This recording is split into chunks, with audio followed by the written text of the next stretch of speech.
right, I think we're going to go ahead and get started here, if that's cool with everybody. There's plenty of room, so there's people kind of coming in. This auditorium is a lot bigger than I thought it would be, Zach. Absolutely. The ambiance is fantastic. It's nice being outside here in Texas. Yeah, we're going to have a lot of fun today with computer vision. Before we get started, we should introduce ourselves, but the most important thing is we brought prizes. There's Lego sets here, so think about what your questions will be now and stay engaged. All right. I'm very excited to give away this Spider-Man kit.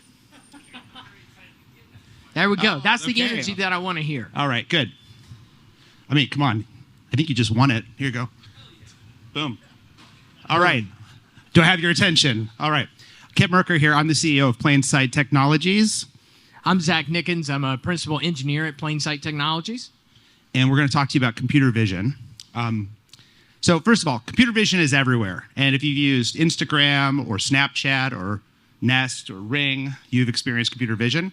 If you go on your Zoom or your Hangouts, you blur your background, that's computer vision. You've seen this all over the place. And guess what? There's lots of cool industrial solutions for computer vision as well. You can use the laser weeder that looks for weeds and it kills 10,000 weeds per minute, using a laser, right? There's lots of cool computer vision out there.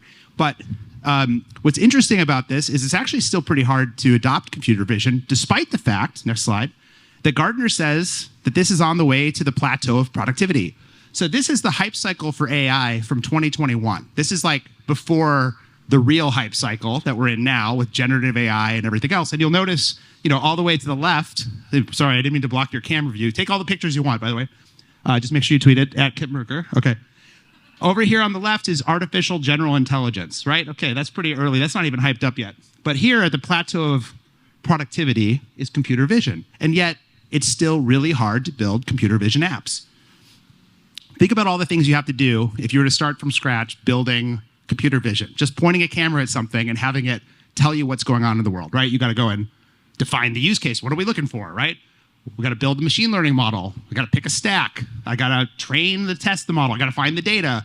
I got to get the cameras, right? All this stuff I have to do. And then there's this wonderful step here where I wave my magic wand and I hope that it extracts valuable insights for my business. And not only that, hold on a second, I also have to figure out privacy, integration, quality, how I'm going to roll it out, how I'm going to keep it up to date, and oh yeah, security. Let's not forget about that. So the question that we've been asked... Wait a minute, you forgot one. Keeping it running. For the SREs or the SRE inclined in the group here, we all know that building software, building a system is the easiest part of doing it. That's right. Keeping it running and maintaining it inside of your performance boundaries is the hardest part of software. And so doing that, you put in all this work in computer vision and try to build it from scratch, you're still going to have a rough time, right? Like, it's not going to be easy to do. Great point, Zach. Do you want a Lego set? No, okay. I don't want a Lego set. I bought a bunch of them for myself. The question is, how do you make computer vision easy to develop and operate? That's the question. And the answer that we came up with, surprise, surprise, has to do with Legos. Okay, so you might ask yourself, Lego, are they a model building company or are they a building block company? Well, the answer is it's both. And by having this very important design constraint of a building block, you enable people to unleash their imagination, right? You can open up and build whatever you want. In fact, we have a Lego set right here that just has the bricks. This is the old school way to do it, just the bricks. But then, over time, those bricks get assembled into useful patterns, like cars. And then once that pattern's been established, that solution can be given to people to follow step by step, and it makes it really easy. So the combination of having reusable building blocks and complete solutions means that we get reuse, creativity, and it unlocks a lot of value for people, right? It's kind of a simple concept. Hopefully that all makes sense. So what did we do? We created something called FilterBox, okay? Filter blocks that you can build up to make FilterBox. It's a containerized runtime for computer vision applications, and we are going to show it, right? The demo works? Okay, good. And I'm going to let Zach get into the technical details because I'm like the big picture guy, as you can tell. But go on to the next one. I want to talk about how simple computer vision can really be with this concept of a filter. Like we use filters for Snapchat, we use filters for Instagram. Why can't we use it for business? Why can't we build business applications? So the idea is that you point a camera, you pick a filter that tells it what to pay attention to using AI and ML. And then you get results. You can do something with it, right? You can make it a spreadsheet or SAP ERP, which is basically a spreadsheet, let's be honest. And you can alert your team. You can trigger robotics and automation.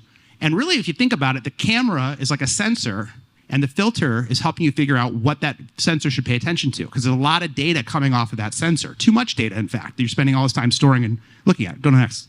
So I know we're in barbecue country, sorry, but I have a pizza here. Simple concept. You take a visual data, picture of your pizza. You run the filter that knows how to look for toppings, and it tells you whether you put the right number of pepperonis on the pizza. And I'll point out that this pizza doesn't have enough cheese on it, is what I noticed. So we need to add another filter for the cheese, right? You saw that. I know you're thinking about it. You said, you thought that? Okay. Oh, nice. Bam. Okay. Don't fight over it. Okay, no. So that's the idea. Very simple idea, right? You point a camera, you point a filter, you point a camera, pick a filter, and you get data. But the other really interesting part is, what if there's a lot going on in that camera scene? Now, here's a store, and it might be a little hard to see, but we have 3 different filters all using the same camera. Now, if I was just alerting everybody about everything going on, describing, oh, I see a duck, I see a this, I see a that, which we've seen lots of demos, some of them real, where cameras are pointing at stuff and it's just describing what's going on. Well, if in a business context, I really want to get a specific piece of data to take action. So here we have a scene of a store. There's theft behavior identified. We have a filter that can find the theft. We have a VIP customer. This is actually Leonardo DiCaprio that we photoshopped into the image. I mean, come on. And then the spill detector for this mythical automated spill cleaning robot that gets triggered by it. So what we can imagine here is that I got one piece of infrastructure, right? I got a camera, and now each team can independently develop an AI solution, a computer vision solution, to drive a business result. They didn't have to go and build all this complicated machinery and collaboration and buy different point solutions that then have data silos, right? They're able to build solutions following the same patterns from the same building blocks, okay? And this is all powered by FilterBox, which Zach is gonna explain how that thing works. It's magic to me, but thank you very much. Zach, take it away. All right, so let's talk about FilterBox. Why did we build FilterBox? One of the things that has been a common theme in this and every conference that any of us go to is Kubernetes. Kubernetes is everywhere. It's eating up the entire world. We use it for all of our problems, even problems we shouldn't use it for. We don't need to invent another paradigm or another environment or another way for you to try and do CV. Every organization already has people that know how to operate Kubernetes. You have SREs, you have DevOps engineers, you have developers and engineers, platform engineers, even, God help me, business people somewhat understand Kubernetes these days. So instead of taking computer vision... Or they think they do. Right, they think they do. Right, instead of taking computer vision and trying to come up with an entire new runtime for this, we said, everybody is already dealing with containerized workloads, and they're orchestrating them via Kubernetes. Let's bring Kubernetes to the edge, to the near edge, to the data center, wherever you want to do it. And so we built a CLI that you can see. It looks exactly like every CTL or every CLI. Cuddle. You can say cuddle. It's okay. Right? We did it this way so that you can automate it. Right? You can stick this in your CI, you can stick this in your CD, you can do whatever you want with it. You can automate it because we don't need human beings doing every single thing. The other thing we wanted to do, we want to take this familiarity and bring it even further for you and give you tools out at the edge like Helm. So you don't have to go through and build a bunch of manifests yourself. You don't have to use customize. You don't have to do stuff like that. We're going to give you an experience that you're already familiar with so that you can solve your business problems and not solve computer vision. Computer vision's already solved. I like how you moved to the edge when you were talking about the edge. Did you guys notice that? To the edge. Yeah. All right, go on to the next one. Demo time. Here we go. It's great to talk about it, but let's do it. So first, we're going to say that, as our friend Robert before us said, this is a demo. Do not pull the source code and go put it in production. You will have a bad time. All right? All right, so first of all, I'm going to set the stage just a little bit for you. What we've got is, I've got a video file, but that doesn't really do anything for me because I want to do real time. So what we did with Civo is we built a little streaming platform and we stuck it up on Civo so I can take a video file, any MP4 file, and turn it into a spoofed real-time streaming protocol feed.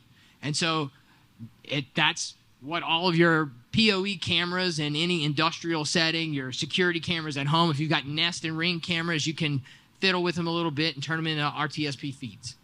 So that's what we did, and it looks like something broke, so we're going to have to go in and fix this. So let's do that right now. Well, it's a stretch.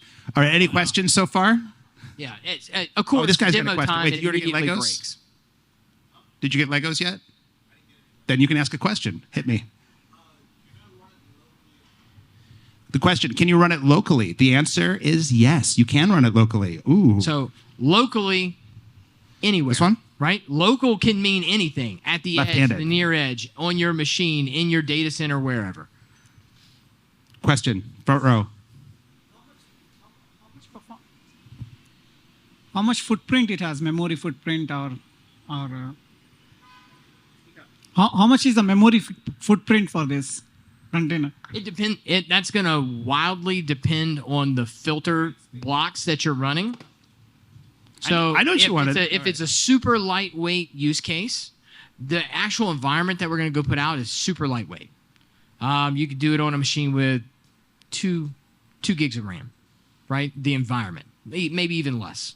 I can make it as tiny as you need it, but you're going to be constrained by compute and memory based on what you're trying to solve. So yeah, you're going to have a fundamental trade-off from the size, basically the performance versus the size of the power you have. So you may not be able to run all of your AI workloads at the edge, if you know what I'm saying. But a lot of times what we see with the filters, you can get a much smaller footprint for the AI because it's really just trying to do one thing. So we can train it in the cloud, and then you can create a model with the right weights and everything, and deploy it into the edge. Does that make sense? So you can kind of size it based on what you need.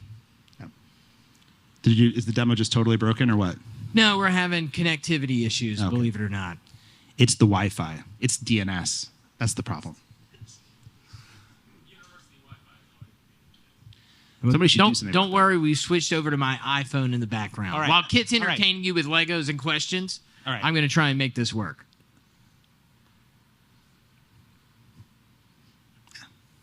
Doing okay on time. Well, we're going to get to see this soup to nuts today, so... You're gonna see the. You want a free hand? You good? Yeah. Okay. Type away. So. Okay. All right, so what I did is we're going to have to start over from scratch. So this is a great demo. So what we're going to do, we need to enable one of these feeds that I was telling you about. So the first thing that I'm going to need to do here is I need to run media MTX. That's going to be my server. Then I'm going to have to go into another...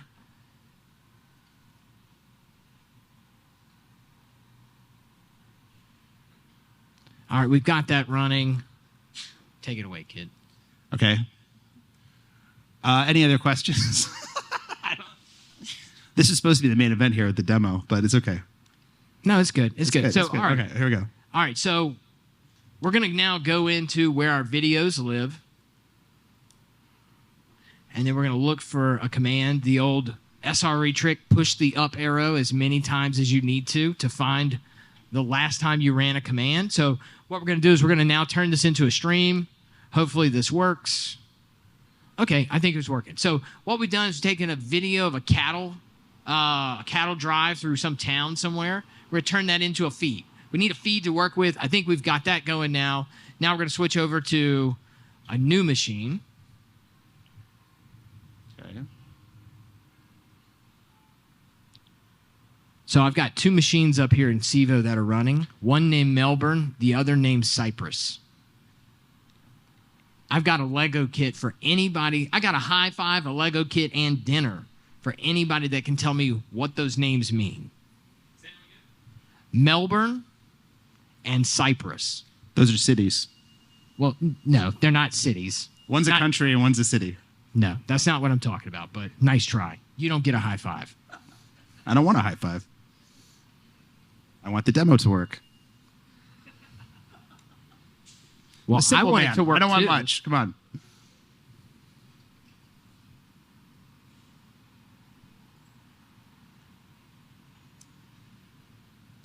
Can you at least show the video? Like the feed? Yeah, we're gonna be there in just a second. That's right. Get him off my back, man. Hey, Type faster. you guys have tomatoes you can come throw on, in at this come on. guy. Jesus Christ. All right, so let's go. Let's make sure that our video's running. So we'll go to VLC. I'm going to look at stream 1. This is very important. This is important for a reason. Come on. I can see it trying. My poor little iPhone's in the back just crying that I'm asking it to do all of this. All right, so we're going to have a video that's going to pop up. I just got the joke about, can I run it locally? I just got it. Yeah. Hilarious. I'm glad you're now with us. Sorry, it's the Wi-Fi. All right, so now I'm on a machine where I'm actually going to run FilterBox. And if you look at this, I can pull up I'm going to go out and look for pods. I'm going to do normal Kubernetes stuff. And so you can see I've got a pod out here running, right? And so it's, what is that pod doing? Let's try to go and tail that pod. Well, I don't think I have that one. We're going to uninstall this. So FilterBox, F stands for filter. You can imagine whatever you want it to do. I want to uninstall this filter because I don't want it there anymore. Bam, it's gone. Now I want to do it again. I want to make this work. So let's do it. Let's tell it to install. And in my repository that I've got FilterBox hooked up to, I've got two choices. I've got a general object detection, and I've got a game called Seymour Pong. Seymour is our what? He's our mascot. Mascot. He's a cute little elephant, and you can play Pong with him. I'll show you that later if you want to see it after. So I'm going to do object detection. I'm going to take version 0.1, and now I need to put in RTSP 7.4. I shouldn't just type this out. I should probably just copy and paste like a normal person.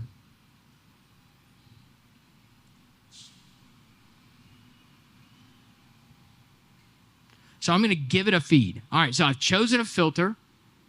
I've chosen a version. So if you've got filters, you might have multiple versions of filters for specific camera feeds that you're using in your business. I'm going to choose that. I'm going to give it a feed here. And that's going to use Helm and a couple other things behind the scenes. It's going to go out and deploy that for me. It's going to deploy my containerized filter. It's also going to give me nano MQ because just identifying things in a video is not enough, right? That's not enough to change your business. You need the data. You need data. That's our real product is data, right? I give you a tool so that you can get the data you need so that you can solve a business problem, not solve CV. So now this is just Kubernetes. Now we can do Kubernetes type stuff. So let's go look at the pods. And in this namespace, you can see I've got a new pod running for my new object detection. I've got nano MQ running.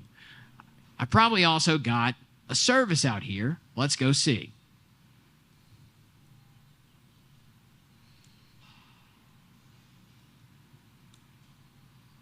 Bam, I've got a service. I've got a pod running. This is all just normal Kubernetes stuff. We can teach this to anybody. Right? We taught it to a bunch of DevOps engineers and a bunch of SREs. We could teach anybody. So you're saying I don't have to be a data scientist and ML engineer to do this? You don't need to have expertise in data science or ML or AI or computer vision to leverage the tool. It's an already solved technology. We need to democratize it and bring it to as many people as possible. So, all right, so I've got all this running. Let's actually play with this toy now. I just need to make a little change to this command.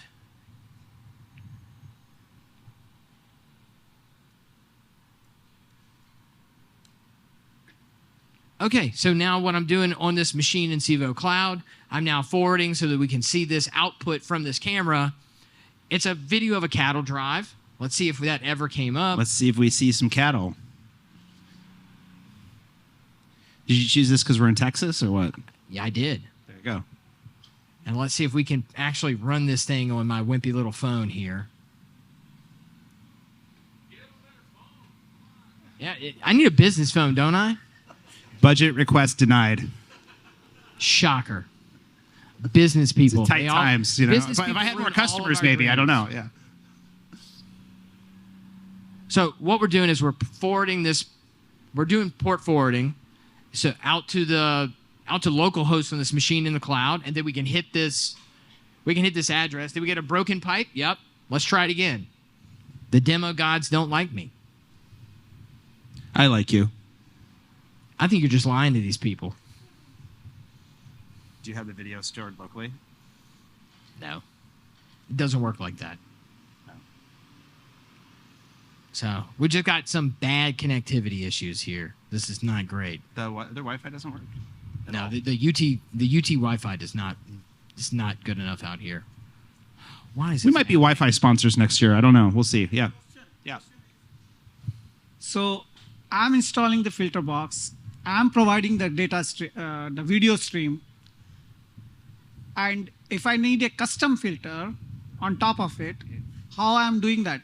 You said I need not be an AI/ML developer, right? So if I need a custom filter, what I'm doing? Great question.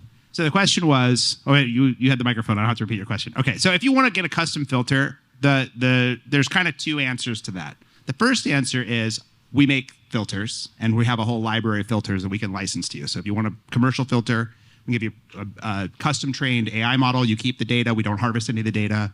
Help you train it, get that deployed in your environment, and you pay a low price for the subscription. It's very straightforward, and it's not a SaaS service. It's not a cloud service. You literally license the software, and you download the software, and you run it yourself. Totally private. The other thing is we are opening up an SDK so that you can build your own filters as a developer. So if you're interested in doing that, get in touch. We have an early adopter program, and you can get access to build your own filters. So, sound cool? Yeah? Cool. Yes. Oh, yeah, okay. Here, do you want me to bring you up to speed? So go back to the beginning. No, I'm just joking. What's the question? Why would I build a filter? Why would I build a filter? Okay. A filter, for those of you just catching up, I know we had a little long break here. A filter takes a video stream. It uses AI models to extract data and send that into your spreadsheets or ERP systems. So filters are kind of like an abstraction, containerized abstraction for building computer vision applications. And for that, thank you for coming. You get a Lego set. Look at that. Yeah, see? Little did you know. Punctuality is not always worth it. Give it back. Give it back. Give it back. All right. Jesus Christ. Can you believe this guy? No. Give that to somebody that deserves it. Jeez. You have a question? No. Well, if you guys can find it out, that's fine. It's probably more entertaining than this demo, to be honest. Are we done? Or what are we doing? Yeah, I think we're done. We have the video at least. Can you at least show the video? We had the cows. I almost saw cows. You got to have a local recording. Okay. Demo God rule number 1: always have a recording of the demo. 2: never trust the Wi-Fi. Yes, I've been waiting for you to ask a question. I knew you were going to do it. What's the question? Do you support just using TensorFlow models that are already out there? Yes. Yeah. So, Absolutely. yes. Right. So what we do. So in this. So you get this one. You got the best one, by the way. Check this out. Yeah. Okay. So Show that the camera. this question. Smart. This question is really important, right? Because There's the the cattle. models are not what we want you to be trying to build. Go find a model that all the data scientists, the AI engineers, the ML engineers that we've already developed. Take a model. It's a Lego block. Bring it, turn it into a filter. We'll train it, right? Fine-tune it. We'll improve it, fine-tune it. And then if that still doesn't meet your business case using the off-the-shelf product, we can take a step into the boutique world, right? So now we can bring your data in and we can train this model on your data so that if you're a cattle company, that you not only want to count the cows and put that in a spreadsheet, but you also want to estimate how much does each one of these steers weigh. Well, we can do image segmentation and doing a little bit of geometry. We can estimate how big is this steer, and we can add a line in that spreadsheet or that database for you. How much is that cow? How much does this steer weigh? And so you can snap these filters together, and if they don't meet your use case or your constraints straight out of the box, go into boutique mode and train on your data. If that still doesn't meet, you say you're in super high compliance, we can step all the way into bespoke territory where we can give you access to a studio, bring your own data, bring your own model, bring multiple models that you know will work for your use case, bring them here, and you can build your own filter on top of this technology, right? It's about solving a tactical or operational use case, not a strategic use case. So Zach, I think we have to wrap up. So let's go back to the slides. Yeah. I can't figure it out on your. Well, shocker, the I know. I CEO can't doesn't know figure how it to out. use a computer. All right. Show me how it's done. Yeah, exactly. Yeah. He's speaking truth to power over here. You know what I'm saying? Okay. All right. So we're going to cut here, cut back in. Yeah, so that demo was amazing. Worked flawlessly. Perfect. Thanks, everybody. Give it up for the demo. Amazing job on the demo, Zach. We'll fix that in post. But seriously, if you want to see the demo, come by or try to get it running yourself and show Zach what you know what to do. If you want to try it yourself, I have a giant QR code. So you all pull out your phones now, right? Come And on. you take it. Don't do what I say. Oh, come on. Don't listen to the threat intelligence way- engineer in the crowd. If you think about it, what you're using to scan the QR code is kind of like a filter, I mean, if we're being honest. So Hey, that's exactly what it is. that's what it is. And so this concept of using filters, they're not just for social media or other kinds of apps. You can actually bring it into your business. And the point is, rather than hoping that somebody's going to be the right data, we think you should stick a camera right at the source of the data, be able to translate that straight into your ERP system or data lake and do all kinds of other cool downstream stuff. We just want to be those people that basically fit between the camera and the spreadsheet. Can we say that? Yes. That's it. We fit between the camera and the spreadsheet. All right. Thank you, everybody.